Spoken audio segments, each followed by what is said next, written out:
Hey guys, it's me again. So, sun is going down on the 4th of July right now, and I'm gonna hurry up and get this second part of the oversimplified Civil War thing over with, alright? So without further ado, let's continue. This video was made possible by Honey. Stick around to learn how you can save money Still when you shop online. 1.5 speed. As the Union struggled to take control in the East continued, elsewhere, the war raged on. The Confederates attempted an invasion of Kentucky, hoping the state as a whole would join them, but they were pushed back. The Indian Territory saw Native American tribes ally with one side or the other in the hopes of securing rights after the war. Along the Mississippi, General Ulysses S. Grant remained one of the few Union generals scoring major victories. With his best pal, General Sherman, by his side, Grant led his armies down the Mississippi to the Confederate stronghold of Vicksburg. Both sides knew that if Vicksburg fell, the Confederacy would be split in two, and the Confederates prepared for an intense defense of the city. But back in the East, Lincoln still wanted somebody to march south and take Richmond. Having given General McClellan the boot, he needed a new man in charge. All right, Mr. President. Option 1 is General Hooker. Bit of a nutcase, but a good general. Option 2. His qualifications are his name is Burnside, and he's freaking dope-ass sideburns. Say no more. So General Burnside was put in charge of the Army of the Potomac and sent south. Lincoln hoped he finally had a general who could succeed. Burnside met General Lee at the city of Fredericksburg, where he intended to rapidly cross the river and take the city. But the Union War Department was too slow in delivering the pontoon bridges, and the two sides were forced to camp across from each other, close enough to speak. Hey Yankee, ready to get your butt kicked? Yeah, right, Rebel. God is on our side. No way, God's on our side. Oh, you think so? Well, why don't we ask him? Hey God, whose side are you on? Ow.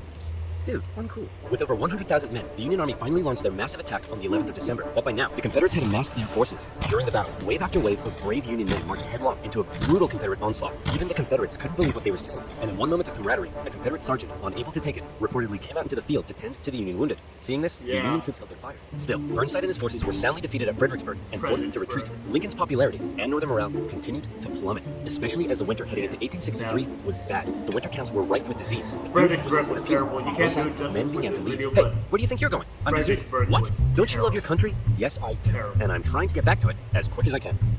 Lincoln, ever the kind and caring man he was, spent much of his time pardoning deserters' death sentences. Oh my. Here's a 17-year-old boy sentenced to be hanged. Well, I'd better suspend his sentence. Or he'll be suspended tomorrow.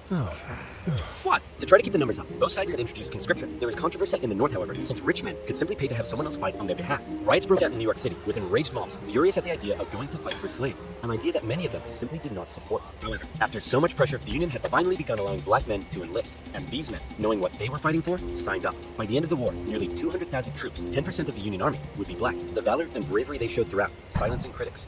Okay, well that last guy was useless. Let's try this Hooker fellow. General Joseph Hooker was put in charge of the Army of the Potomac, and once again, Lincoln ordered him to move south and take Richmond. Hooker met Lee at the Battle of Chancellorsville, where Hooker had over twice the men Lee did. Lee was forced to defy all military convention and split his smaller force into two. Lee had absolutely no chance of winning, and Lee won. It was his masterpiece. Lee did suffer one significant loss during the battle though. As his right-hand man, Stonewall Jackson, was riding back to the Confederate lines at night, the nervous Confederate troops, unable to recognize him, opened fire. You boys done goofed up. Jackson died. As for Lincoln, he couldn't believe it was yet another loss, and Northern support continued to waver. While the Union kept on struggling in the East, out West, unconditional surrender Grant was making moves as always. In an attempt to take Vicksburg on the Mississippi, he made a series of risky and bold movements. He sent the cavalry and deigned Sherman north to confuse the enemy. Then, aided by a fleet of ironclads on the river, he raced his army south to cross the Mississippi. Aware that the terrain to the north was restrictive, instead, he strategically moved northeast, hitting Vicksburg's supply line and defending his rear from Confederate armies in Jackson. Once he reached Vicksburg, the Confederate defense became hardened, and Grant was forced to settle in for a month-long siege, during which time he got rather bored. Despite not taking the city, Lincoln loved it and encouraged Grant to hold firm. It would only be a matter of time before the Mississippi was in Union hands. Around this time, the people in the west of Virginia, who had remained loyal to the Union throughout, finally broke away to form their own state. They could have named it anything in the world, but the creative minds at the time came up with the ingenious West Virginia. Back in Washington, Lincoln once again wanted a new general to take command. Oh my goodness, why do all these 19th century generals look so bust? Look, we got Sleepy Eyes Joe here. That's Princess Leia with a mustache. E.T. from the Doctor. Fine, why don't we give Snapping Turtle McGee here a shot? See, General Snapping Turtle McGee was put in charge of the Army of the Potomac, and it was a crucial time for the Union, because once again, the Confederates decided to go on the attack. So far, they had done exceedingly well militarily, but as the war kept going, the Confederate economy was crumbling. Riots broke out in the streets of Richmond as the price of bread skyrocketed. Supplies were dwindling. Jefferson Davis wanted to send men west to rescue Vicksburg, but General Lee knew the longer the war lasted, the worse their chances got, and he still hoped if he could just threaten D.C., the already demoralized North would surrender. So in June 1863, with the momentum behind him, General Lee once again entered the North, fighting his way through Maryland and into Pennsylvania. General Meade set out to meet him for what would be the most significant battle of the entire war. If the Confederates won, D.C. could fall. If the Union won, it would be a turning point, as the Confederates would run out of steam, and the small town that was to get caught up in the crossfire of the largest battle in American history was Gettysburg, Pennsylvania. On June 1st, units from each army encountered one another and skirmished through the town itself. The townspeople were forced to take refuge, except for one man, who reportedly ran outside for a strange reason. Joseph, what are you doing? I'm not gonna let them take my beans. How many times do I have to tell you? They're not here for your beans. By the second day, over 100,000 men stretched for miles across the battlefield. Lee took the initiative, deciding to hit the enemy's flanks, and he came very close to breaking through the Union's disorganized left. But Union Colonel Joshua Chamberlain ordered a desperate bayonet charge, smashing into the Confederates and forcing them back. The Union forces held across the line.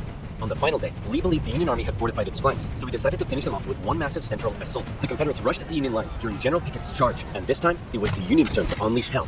Meade had correctly guessed Lee's strategy, and the Confederates were decimated, forced to turn and flee. A devastated General Lee called out to his fleeing and wounded men, telling them it was his fault. And after holding for a counterattack that never came, he ordered a retreat back into Virginia. The North had just managed to score a massive victory, and one they desperately needed. And if that wasn't enough, in the West, after a month-long siege, Vicksburg finally fell. The North now held the Mississippi. And better yet, it was the 4th of July. With control of the Mississippi, Union forces moved into Arkansas and Tennessee. Tennessee in particular saw heavy fighting, with Union General Rosecrans masterfully pushing Braxton Bragg's Army of the Tennessee out of Tennessee. He suffered a major setback, however, at the bloody Battle of Chickamauga, and ended up under a Confederate siege at Chattanooga. At one point during the siege, a temporary truce was declared so that wounded men could be recovered. And often in the Civil War, during these small truces, men from both sides would meet in the middle to trade things like tobacco, coffee, and maybe even honey. Oh yeah, Vicksburg, 4th of July, and the siege of Chattanooga. Thankfully, General Grant, now in charge of all Western Union armies, showed up and karate-kicked Bragg right back into Georgia. Like this. With Sherman and Hooker, Grant took on Confederate positions in the mountains around the city, including the famous battle above the clouds and Mission Ridge. Grant continued to be Lincoln's #1 guy. With these victories, Lincoln hoped the war was finally turning. Back in Gettysburg, the entire town had been turned into a hospital to care for the scores of wounded men. Throughout the war, Clara Barton rose to the occasion, doing crucial work on the home front and volunteering as nurses for those who had given their lives. A new national cemetery was to be established at Gettysburg, and Abraham Lincoln traveled out to attend the opening ceremony. At the event, the main speaker spoke for 2 hours. Then, Abraham Lincoln was called forward to give some brief, appropriate remarks. In just 2 minutes, he masterfully and poignantly iterated America's national purpose and the need to continue the fight. The Gettysburg Address would become one of the most famous speeches in American history. While they were now making progress, the North still couldn't find a decisive victory in the East, and that was bad news for Lincoln because his presidency was now in its 4th year. In 1864, there was an election coming. The Confederates knew this too, and with little hope left of being able to threaten the North militarily, they believed their last shot at victory may be in the election. Since Lincoln, emancipation, and the war itself weren't exactly popular, people in the North were sick of war and wanted to put it behind them. Robert E. Lee hoped that if he could just hold out and continue to inflict more defeats, the people of the North would vote Lincoln out and replace him with a Southern sympathizer who may be willing to negotiate. Lincoln knew now he desperately needed a victory. Now, I know what you're thinking, but oversimplified. If Lincoln loves General Grant so much, then why doesn't he put him in charge of a campaign in the East? Well, guess what, loyal subscriber? You've hit the nail.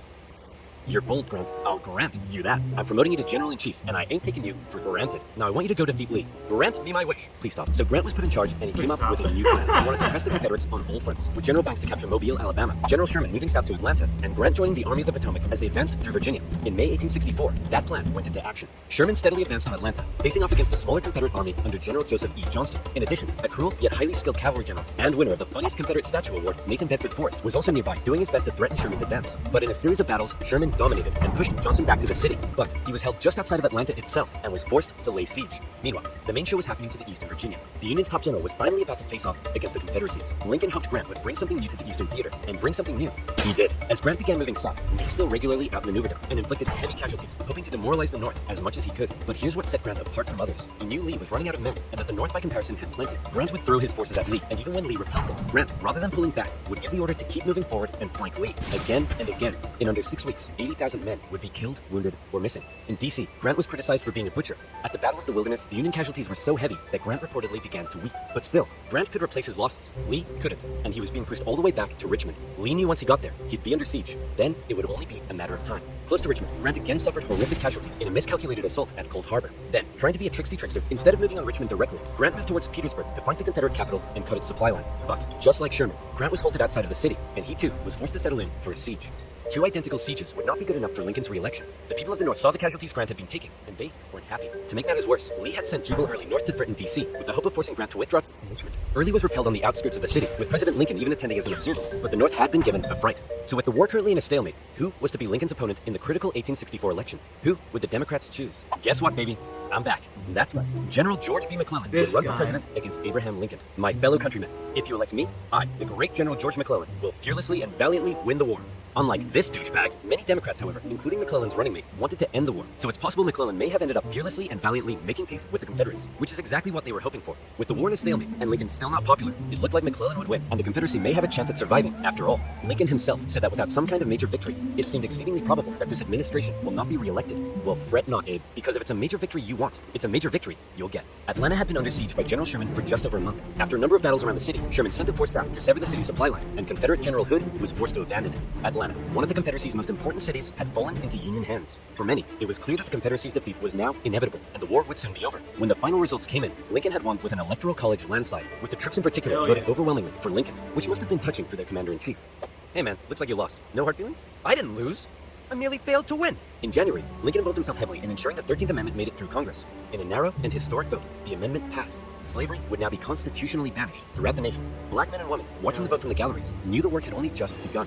A couple months later, at his second inauguration, with victory right around the corner, he didn't celebrate, he didn't gloat. Instead, he emphasized the need for reunification and binding up wounds. To him, Americans, North or South, were to again be compatriots. However, listening to Lincoln speak that day was a man who had no interest in reunification, John Wilkes Booth. An actor living in D.C., was also a deep-seated sympathizer, and as the war turned against the Confederacy, depressed and full of hate, he was already plotting his revenge on the man he held responsible.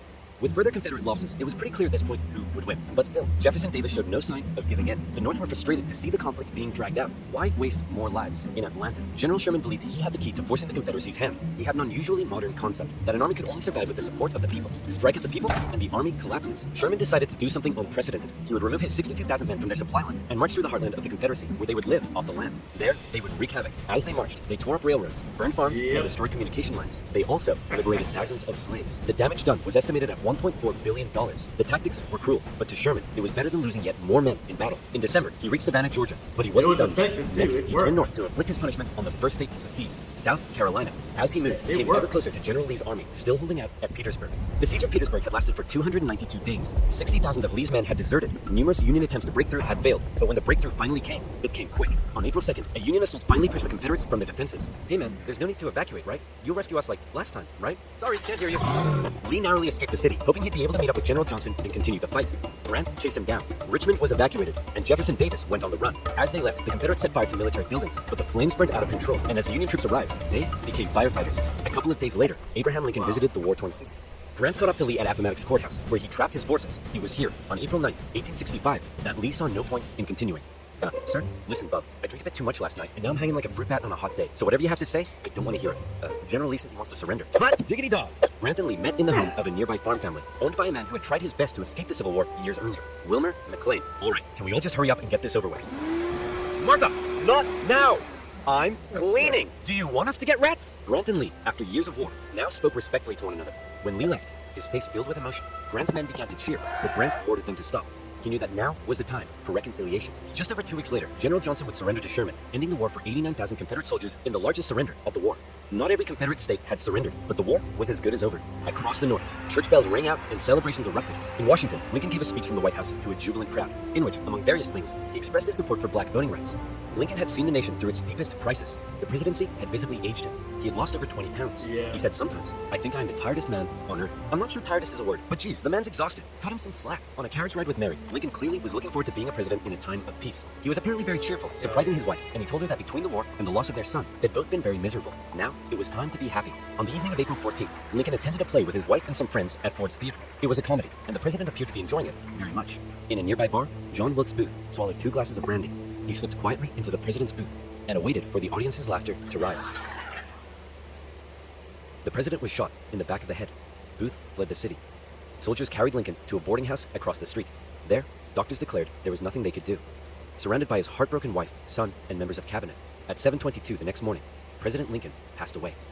Never before had a president been murdered.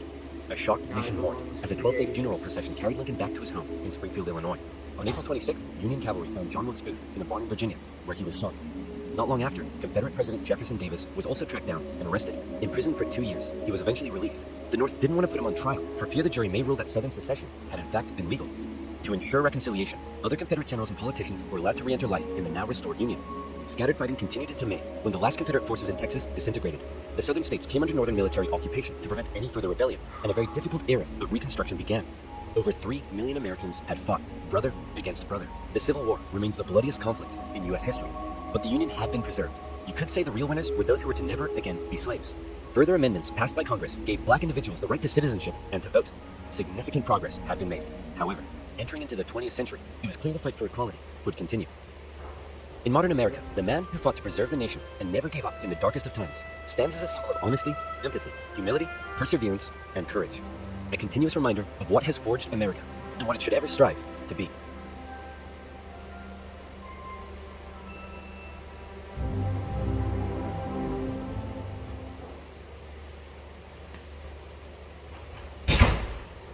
It's not a perfect country.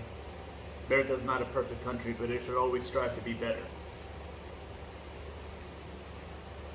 Alright guys, that was my reaction. Happy 4th of July, happy Independence Day, and I'll see you guys later.